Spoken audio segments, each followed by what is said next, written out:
Nederlander Concerts in Los Angeles is presenting Emmy Award-winning comedian and one of the most beloved television personalities of her generation.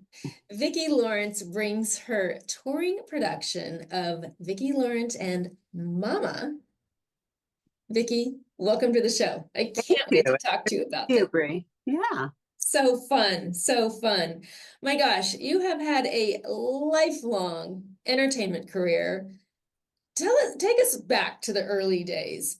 How did your career begin? I think it was in high school or something like that. It was in high school. Oh my I know gosh. when you said my generation, I'm like, wow, my generation we're getting up there now. Yes, I was in high school. I was a senior in high school, and my dad used to have an extensive autograph collection. He collected Time magazine covers. Oh, So when I came of age, I decided I would write to everybody on television. Most of the guys, I have to say, Bree. I was in love with all of the, I don't know, the early TV stars like Johnny, what was his name, on The Rifleman, and Paul Peterson from the Donna Reed Show. I had and Fabian. you would actually write them Yeah. letters? Yes, I would write them letters Oh and I'd my get an goodness. autographed picture back. So when I was a senior in high school, I entered a little contest. I was always keeping myself very busy. It was called Miss Fireball, and it was the fireman's ball coming up, and they decided to have a contest, and they were going to name the winner Miss Fireball. So I entered this contest. There were 8 of us girls, and about 2 weeks prior to the contest, the local newspaper gal said that I looked like Carol Burnett.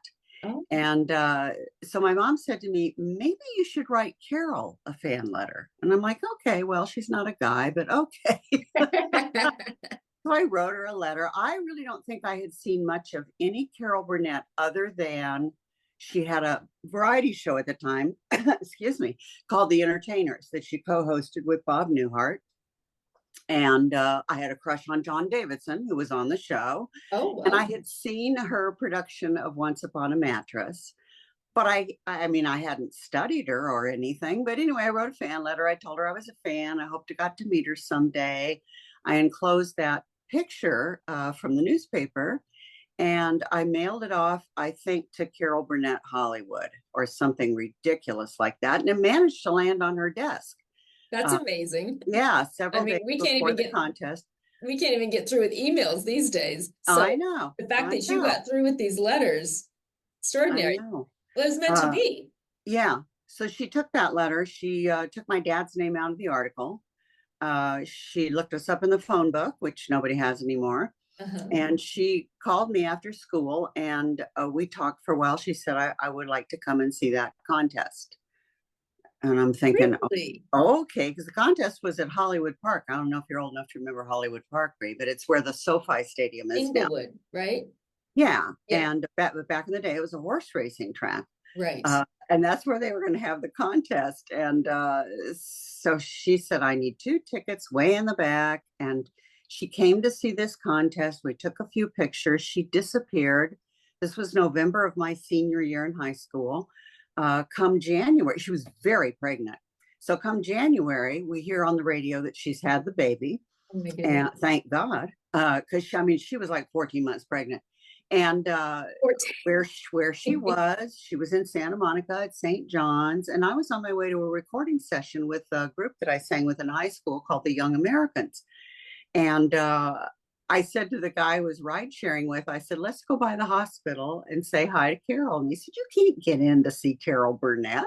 Oh my goodness. I said, well, I know her married name and I think I'm going to try.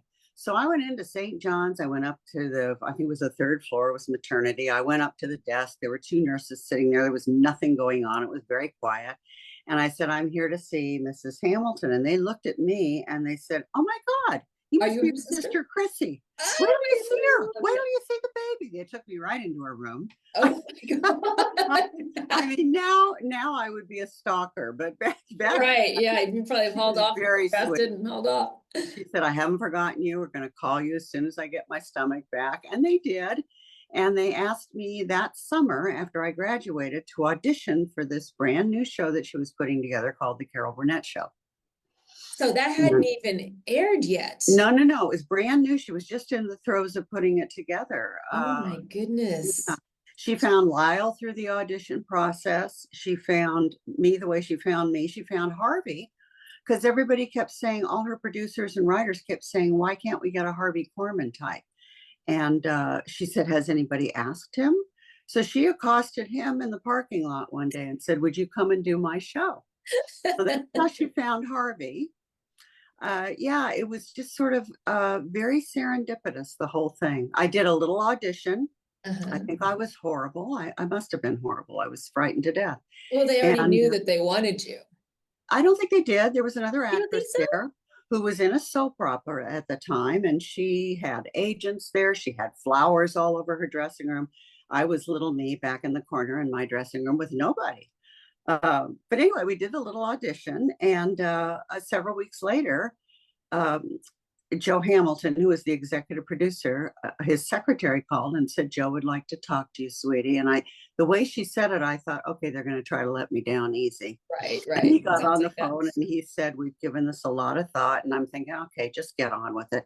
He said, we would like you to come and be a part of the show. Wow. So I So exciting. started on the Carol Burnett show and at UCLA the same fall because my dad went to UCLA and that was really important to him. So that's what I did. Back and forth. I went to every class I could go to at 7 a.m. in the morning because I had to be at the studio by 10. Right. And then, and So that had an 11-year run? it did. 11 years. Yeah. And as a result, you won an Emmy and were nominated for others as well? I was. Yes. So, And I mean, I that's feel like I got to go to the Harvard School of Comedy in front of America, really. nothing like Harvey on-the-job training. Harvey was like having a private tutor. He really took me under his wing and taught me about dialects and explained who I was and all those old movie takeoffs. And yeah, it was a crash course in comedy. Fascinating. Did you ever imagine as a younger girl, growing into your teenage years, that your world would open up into becoming what it has? I mean, did that even enter your mind? No, Or no. was it just as a gradual evolution? I guess it was an evolution. Honestly, when I graduated from high school, Bree, I thought I was going to become a dental hygienist. Is that I was right? going to go to college. That was not your calling. Learn how to clean teeth. Well, maybe I would have been a funny one. You would, well, but see, you can't make people laugh when you're in their mouth. Yeah, that's true.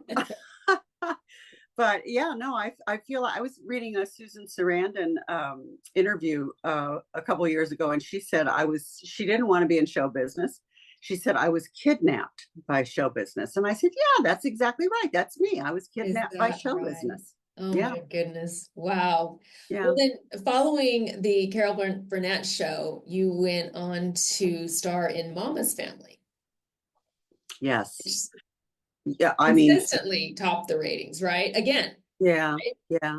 Definitely the people's favorite character that I did on the Burnett show. I think those were Carol's, arguably her very favorite characters to do. The writers couldn't write them fast enough. Did you come up with that character? Say again? Did you come up with that character? I didn't. It was actually written for Carol, but she didn't like the part. Okay. It was written as a one-time sketch. Carol would be Mama. They would find a guest star to do Eunice. So when Carol said, I want to be Eunice, the writers were very upset. It was a team of 2 writers that wrote this sketch.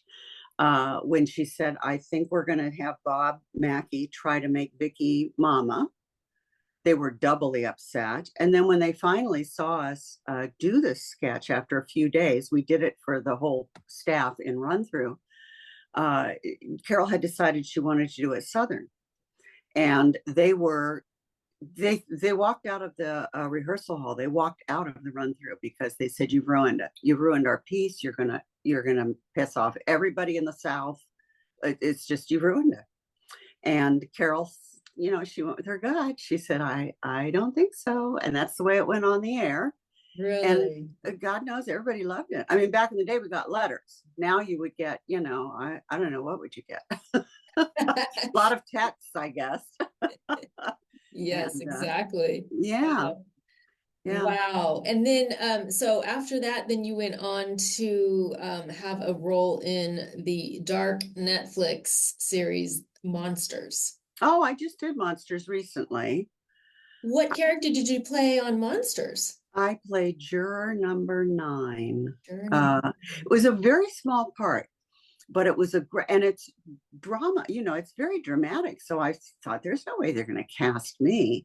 But it was a great, almost a monologue. And the writers said we had so much fun writing it. Please just have fun with it. And I've had so many friends call me and say, oh my God, what a surprise. We just saw you. It wasn't a big part for me. It was small, but definitely memorable, I guess. Very impactful. They tried to follow the true story. So right. Yes, I told everybody, yes, juror number 9 had a heart attack, but no, she did not die. Okay. All right. Yeah. Well, that's all we're going to give away. But I want to talk to you about your touring production, Vicki Lawrence and Mama, a 2-woman show. It's coming to the Beverly O'Neill Theater in Long Beach. It's coming Saturday, November 23rd. And this show is not retrospective, right? It's a mixture of stand-up comedy, music, observations about your life. Tell us a little bit about this show.